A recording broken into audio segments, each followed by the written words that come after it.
From Soldiers Radio and Television in Washington, D.C., this is Army News Watch. Hello and welcome to this edition of Army News Watch. I'm Sergeant Mike Levine. And I'm Sergeant J.R. Williams. When General Peter Schoomaker came on board as the Army's 35th Chief of Staff, he laid out the way ahead. 16 focus areas imperative to Army transformation. Now the Army has designed the overall blueprint to bring the way ahead into reality with an initiative called the Army Campaign Plan. The campaign plan details the transformation plan through the next 5 fiscal years and defines the focus on soldiers and their families, equipment, troop formations, and stabilization.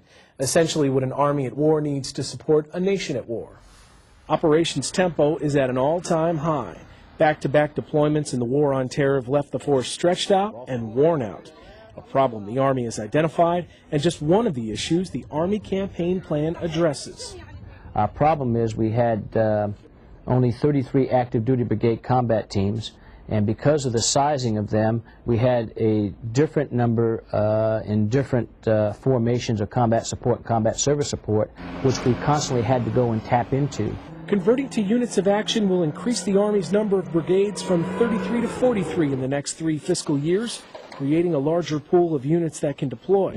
Tied into that is rebalancing, which will create more units that are always in demand, like Special Forces, Military Police, and Civil Affairs. What we want to do is take those high-density, low-demand occupational skills that are really carryovers from the Cold War. I mean, it was we were a defensive Army. It was based on the Cold War threat. The battlefield has now changed. The former Soviet Union is now gone. So, it's time to take those large mass formations of skill sets that we no longer need and apply them now to the low-density, high-demand units. The Army Campaign Plan is much more than just changing formations and careers. It's also about changing the Army's culture. And our chief has laid it out very well with the warrior ethos and the dog tags that we got here. And every soldier, the chief says everybody wearing their dog tags. It's not just your dog tags, it's the warrior ethos that we have put out. We are an Army at war. We'll be at war for a long time. This global war on terrorism is one that we're going to be fighting for quite some time. And there will be a cultural change in how we approach the training of our soldiers. Incorporating the experience of the most combat-seasoned Army ever, the leadership will leverage that know-how for the next generation of soldiers. Many will go back and teach in our schools. Many of our officers will go back and teach. Some will become observer controllers at our training centers. And some will just stay with their units and continue to ready the next force. As units are returning from their deployments, they can adjust their structure to the new demands of an evolving mission. The time right now is right. I mean, it's with the availability of resources and with the stressors that are out there right now on the force. I mean, you can look down the road long term at why this transformation needs to take place now. Officials are sending out 100,000 CDs to soldiers that contain all of the briefing materials on the campaign plan, including a slideshow designed just for family members. You can also find information on the Army homepage at army.mil. 2 of the Army's top soldiers have taken new positions. The Senate confirmed General George Casey to command the multinational force Iraq. Prior to his confirmation, Casey served as the Army Vice Chief of Staff. In his new position, Casey will command U.S. forces in Iraq and serve as the principal military advisor to U.S. Ambassador John Negroponte. To fill the Army's number 2 post at the Pentagon, the Senate also confirmed Lieutenant General Richard Cody to receive his 4th star and become the new Vice Chief. June 28th marked another milestone in Operation Iraqi Freedom with the transfer of sovereignty to the new Iraqi government. But the transfer doesn't mean that U.S. troops are headed home. As the new government sets up office, soldiers will continue to support the growing democracy. Eric Schwab reports on what the presence of U.S. troops means to one local town. These 1st Cavalry soldiers from nearby Camp Banzai are on a presence patrol. It's a way to get face-to-face with the Iraqi people. But it's more than a social call. Our missions are to patrol the streets, make sure there's no insurgents conducting attacks while we're out on patrol, and to keep a weapons control status at a minimum. Make sure there's nobody out there with weapons on the streets. The patrols bring stability and security to the town of Karamia, making it safe for workers trying to rebuild the infrastructure, like the town's sewer system. The soldiers inspect it and other construction projects as part of their patrol. Okay, what we got here is pump 13. We just worked on these pumps. The government set $100,000 into it. Get these pumps working again. It pulls most of the sewer out of the center of the Harai area right here. Although pump 13 is working, another one needs fixing. The patrol can approach the workers here and gather information on progress or setbacks. It's a job the soldiers can take to heart. You know, since I was young, I wanted to join the Army and fight for my country. This is what they asked me to do. And here I am today in Iraq, doing what I'm asked to do. Meeting the people where they live and work helps the coalition forces develop relationships with the Iraqis. So Presence patrols on the front line will continue to help in the rebuilding efforts. Eric Schwab, Karamia, Iraq. The R&R program is back in full swing. The Atlanta and Dallas-Fort Worth airports are the new hubs for soldiers returning for 2 weeks of rest and recuperation from the Central Command area of operations that includes Iraq and Afghanistan. R&R is definitely a big morale boost for the troops, but along with R&R, there's another item that's high on the list, and that one delivers every day. Jamie Poston has that story. Through rain, sleet, snow, and Mosul, Iraq, the soldiers of the 44th Combat Support Battalion make sure the mail gets to its destination. Packages from home and letters from loved ones. How much mail? A lot. Averaging 20,000 pounds of mail a day and as much as 100,000 pounds during peak times. We can do approximately about 21,000, 22,000 pounds per day. Sometimes it gets hectic, but we know we have a tough job to do, and we're out here to do it. The job of moving the mail in Iraq can be thankless. Some days you're a hero, but other times you're not. They don't get mail, they get mad because they're not getting in. They get mail, it's not the packages that they want. So either way, you know. You can't win for losing. Mail from the States is only half of the work. There's also the packages going back. The lines start early and end late, but the whole process is worth it. We are here to support the infantry unit, which we're attached. Those guys have a tough job, so therefore any little small job we have or anything that we can do to make them feel better, we need to do it. If you're sending a package to a loved one or friend deployed to Mosul, chances are these men and women will be responsible for making sure it gets there. And rest assured, it will get there. Jamie Poston, Mosul, Iraq. A quick glance at a soldier's battle dress uniform can tell you a lot. Their name, rank, and unit, and some of the things they've done. But a growing number of soldiers are also adding another item to their uniform, one that shows where they've been. Sergeant Stephanie Weidman is with the 1st Infantry Division in Iraq. In accordance with AR 670-1, the soldiers of the 1st Infantry Division Support Command are authorized to wear the 1st Infantry Division shoulder sleeve insignia indicating former wartime service for their actions as part of Operation Iraqi Freedom 2 from 9 February 2004 through 9 February 2005. I am from Romania, but I'm an American soldier. 1st Infantry Division's got a great legacy, and I'm just proud to be a part of it. If you go back to Normandy, if you go back to the fields of Flanders back in the First World War, this division and all of the components have always been there. It's a great honor, especially being in direct support of soldiers who risk their lives every day. There's a group of folks that have sustained this division, have done everything it takes to keep this division moving, keep it communicating, keep it shooting, keep it fed, keep it paid. Trained for 12 years for this, and I come out here and find out that I'm able to succeed in everything I've ever trained for. When you put that patch on, remember, what you're doing is you're wearing it because of all those who came before you, and wearing it in preparation for all those who will come after you. So walk with your heads a little taller, your chest out a little bit more, because you are combat veterans, and you proved your worth. Up next on Army News Watch, Army engineers work to bring clean drinking water to the poorest areas in Baghdad. And we'll go to Guatemala and see medics bring much-needed care during Exercise New Horizons. And all of a sudden, I heard a loud pop in my ear, and I was on the ground. Everything that can be done is getting done as best that they can. They told me I'll never be able to run like I did before. I used to love to run. You need to look them square in the face and say you can do anything your mind tells you can do.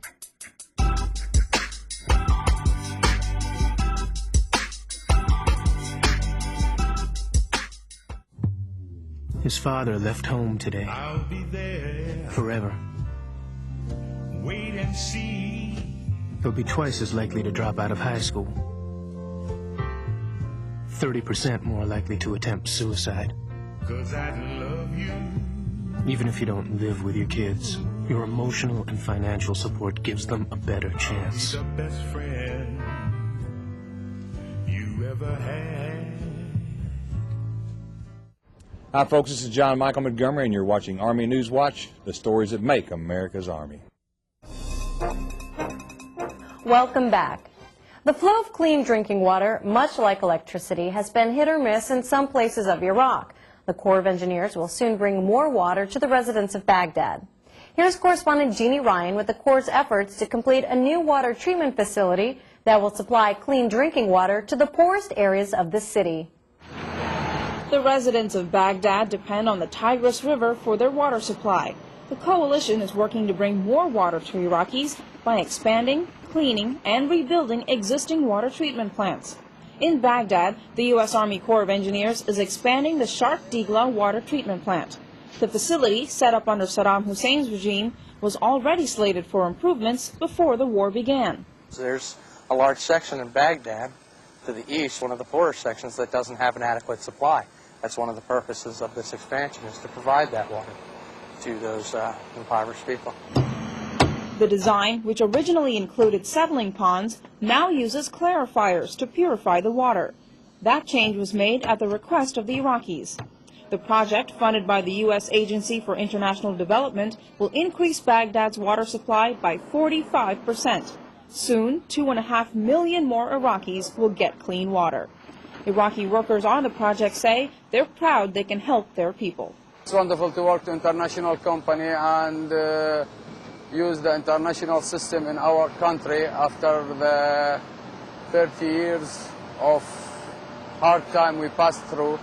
Bechtel National Incorporated, the prime contractor at the site, is teaching Iraqis how to maintain the plant once the more than $15 million project is complete. We thank the coalition forces because they helped us get rid of that nightmare. We want to implement these projects as quickly as possible to catch up with the developed countries. Corps engineers say they are equally honored to work with the Iraqis to improve the quality and quantity of their drinking water. Jeannie Ryan, Washington. Officials expect to complete construction by the end of August. Exercise New Horizons brings much-needed assistance to people throughout Central America. A small village in Guatemala became the home for a team of reservists, bringing medical care to people who have seen very little of it in the past. Gail McCabe has more. They got here hours ago, ready to wait for however long it takes. The word has been out for days. The Americans are here. The attraction is a MedRed, a medical readiness exercise. The medical team are military reservists, Air Force and Army, like Surgeon Colonel Dave Shikati. On this mission, they're here for the people of Guatemala. We can act as ambassadors of the United States and actually reach one-on-one. The MedRed is held in conjunction with Exercise New Horizons, a joint engineering training program. The training focus for both is working with each other in a foreign land. The region is one of Guatemala's poorest. Average income is $200 a month. Living conditions make good hygiene difficult and malnutrition is common. Besides advice, vitamins are the primary cure that's offered. The MedRed gives the people of the area basic physical exams. For many, it's their first contact with a physician in years. For others, today marks their initial entry. More than 100 teeth will be pulled on this day. Optometrist Captain Dennis Carter says he'll sharpen the vision of hundreds more. This, as far as I'm concerned, is what I got into eye care to do. This is one of 3 sites Shikati and the MedRed team will visit over the next 2 weeks. All signs indicate a minimum 1,000 people a day are expected at each location. Gail McCabe, San Jose, Guatemala. With the high price of gas and our increasing dependence on oil, a revolutionary project is underway at Fort Belvoir, Virginia. Environmental correspondent Jesse McGill takes us under the hood of a car designed to run on a different type of fuel. Fort Belvoir, Virginia is host to an exciting project on the cutting edge of transportation and environmental technology. Through a cooperative research and development agreement with the Army, Fort Belvoir is now the base for the General Motors Hydrogen 3, a car that runs purely on liquid or compressed hydrogen and packs quite a punch. The efficiencies of operation of fuel cells are approximately double what we see with conventional internal combustion engines in terms of fuel economy improvements. The car can accelerate to speeds of more than 90 miles per hour while running completely clean and green. Ultimately, another major issue is that when you look at fuel cells, particularly hydrogen-powered fuel cells, you have essentially zero emissions. Its byproduct? Water that you can actually drink. Using Fort Belvoir, General Motors can run Hydrogen 3 through the gauntlet of real-world Washington, D.C. area traffic. It's a prime example of the Army and industry working together to explore the future of both environmental stewardship and military readiness. It's industry bringing technology to the military, and it's the military taking advantage of that technology and using it in an environment that's not tactical, but using it in an environment that's both non-tactical and administrative, and being able to see what are the implications for the military for the use of fuel cells in the future. The Army would like to improve fuel efficiency in all of its vehicles. Fuel is heavy, and we have to take a lot of it with us when we go to war. Fuel cell vehicles could help reduce that burden. Fuel cell technology may eventually bring soldiers quieter engines, improve range operations, and make the Army a greener, lighter, and more agile force. Jesse McGill, Fort Belvoir, Virginia. Still to come on Army News Watch, we'll find out who this year's Drill Sergeants of the Year are.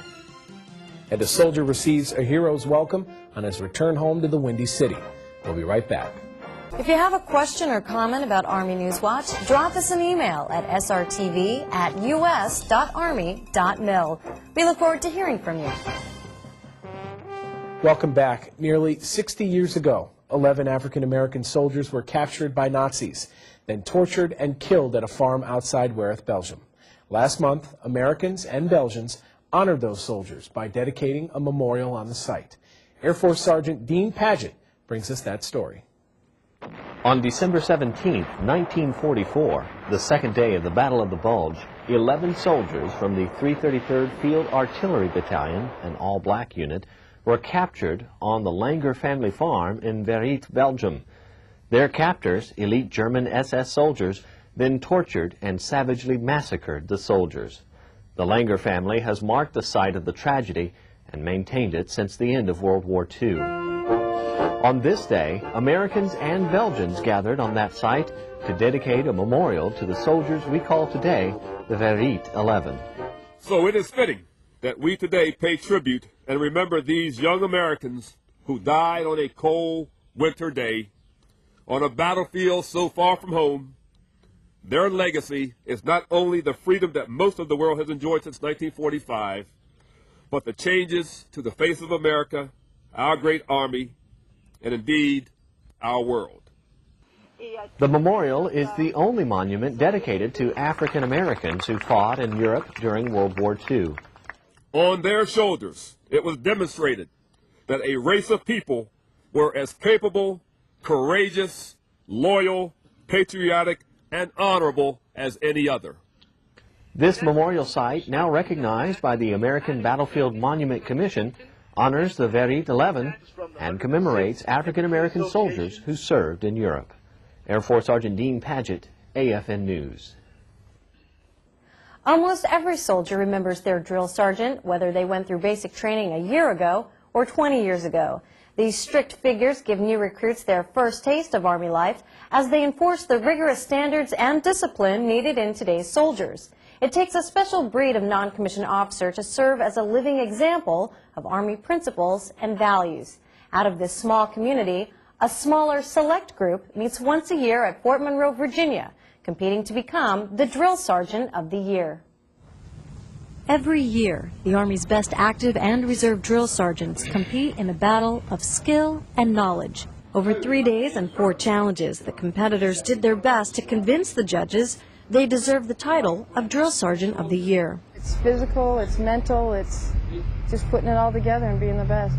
The challenges included a physical fitness test, a surprise topic essay, a board appearance, and a teaching demonstration of common tasks. You kind of feel bad for the people that didn't make it because we had outstanding competitors this year. They were all really high speed. Out of the 7 reservists competing, a drill sergeant from Oklahoma took one of the top spots. Ladies and gentlemen, the 2004 Drill Sergeant of the Year for the United States Army Reserve Component, Sergeant First Class Jennifer Fowler of the 95th Division.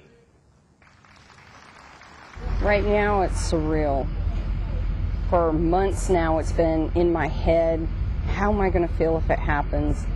And now that it has, it's just, I can't believe it yet. Even more incredible, Fowler's battle buddy joined her front and center.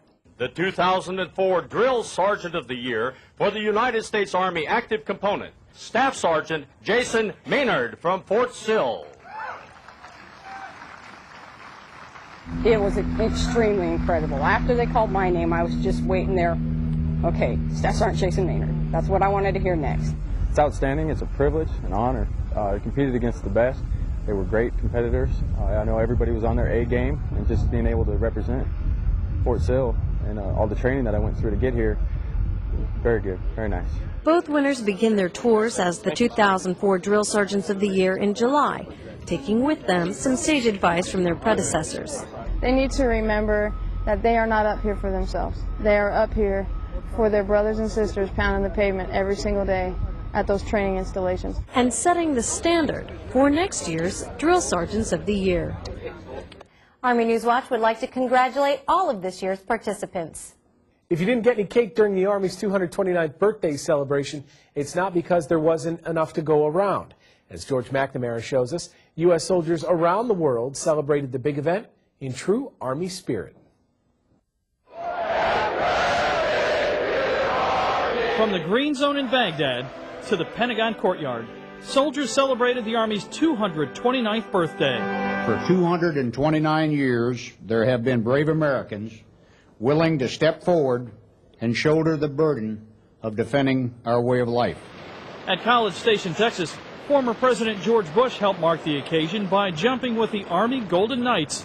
The tandem free fall also earned the 80-year-old his airborne wings. It was just a great rush for me and a great thrill. They're the best. Soldiers in the nation's capital kept their feet on the ground during the Army birthday run around Fort Myer and Arlington National Cemetery.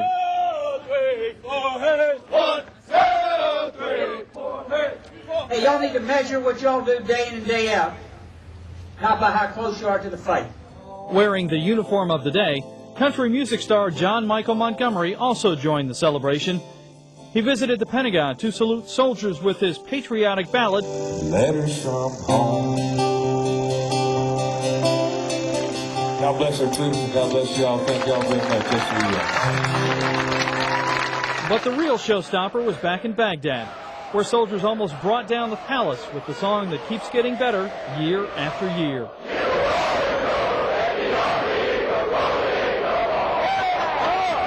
George McNamara, the Pentagon. In every town across America, you'll find a hero, someone who goes above and beyond the call of duty. Since the start of Operation Iraqi Freedom, thousands of soldiers have become hometown heroes. Gail McCabe reports on one 4th Infantry Division soldier who received a hero's welcome in the Windy City. As a spokesperson, his plate is full. Here in his native Chicago, Colonel James Hickey is a VIP at high-level receptions. On Memorial Day, he served as Grand Marshal at the city's parade, which was staged along a route where his picture hangs in windows. Good morning, Tony. It's great to be with you. On national radio shows, his views and opinions are featured segments. Certainly here in Chicago. I think they understand that. In the meantime, In the suburbs, his words are captured and absorbed. I hope to be able to ably represent all the soldiers in the force in front of these people here, because I know that that message will resonate. Is about doing what is right. He says the message is the importance of civic duty and patriotism, one that he says has special significance here at his high school alma mater, where he first learned of their meaning. And it's not done without sacrifice. He says it's necessary for people to realize that heroes are regular folk like him. who live by values that serve them well in the face of tough situations. That's something that each individual's got to reconcile with and develop within themselves as a matter of character. For Hickey, the mark a hero is not a description he's comfortable with, and yet it's a label he patiently endures because he recognizes the nation has a need which he says the Army fulfills.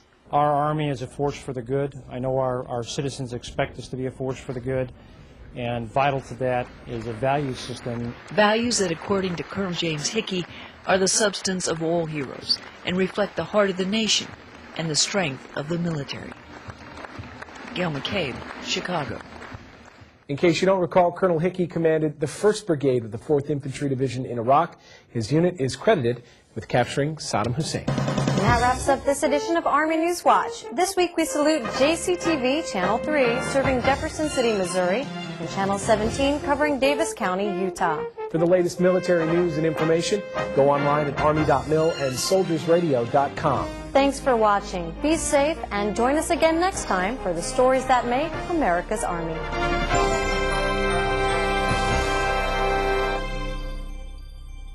I say happy birthday to U.S. Army. Hi, I'm Brittany Snow. Happy birthday. 229. Wow, you guys are old, but doing really good. And thank you so much for everything. We all really appreciate it. Hey, this is Lorenz Tate, wishing the U.S. Army a happy birthday. 229 years. Keep doing it and make it home safe, y'all. Peace. You say? I say happy birthday and also U.S. Army. And I'll say 229. Yeah, okay. Happy birthday to you. All right, so I'm not Marilyn Monroe, but happy birthday. How you doing, guys? Thinking of you. Be safe. Thank you. Thank you so much. Happy birthday to you. To sorry, start again. Shouts out to the Army. Y'all keep doing your thing, man. Y'all stay alive. God bless. Rely on him and he'll take you through it. It's already written. Hi guys, it's Maria Menounos from Entertainment Tonight. I hope you guys catch E.T. on MTV or E.T. or one of the shows I do over there. Happy 229th birthday. Yeah, happy 229th birthday to all of you. We love you and thank you so much. Happy birthday. Happy 229th birthday. U.S. Army. Happy birthday to you.